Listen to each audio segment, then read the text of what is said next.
Well, I think volatility is the new normal in the food system, and it's been like this for quite some time now, ever since COVID with severe supply chain disruptions, it's conflict, and then climate as well. It's hard to think of an occupation harder hit by climate change than farming. So yes, going into 2024, I think we have to be prepared that this will continue, and it's a very clear signal that we need to create a more robust food system as well to deal with this.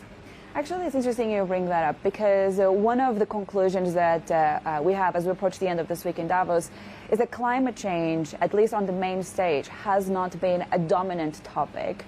From your conversations throughout this week, do you share that opinion?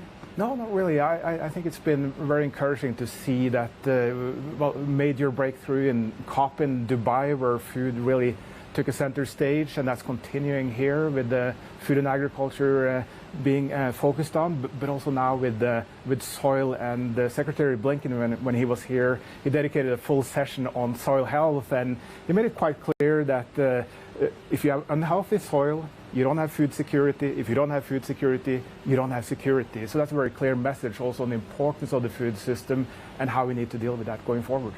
Now, we've also seen quite a lot of volatility when it comes to fertilizer prices, particularly since Russia's invasion of Ukraine. What is the outlook, and how are you seeing really the expectation for food prices going forward?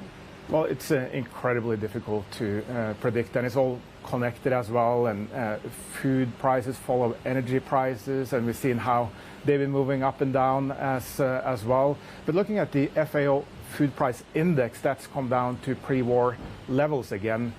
But there are some things that we need to look, if you look a bit further into the numbers. One is that is in US dollars, and if you're in a developing country, or many countries across the world have seen their currencies being reduced, so it's a cost of living crisis as well. Famine is increasing. We heard from the World Food Program how they are struggling now with funding, so really need to step up on finding more financing to support their operations as well.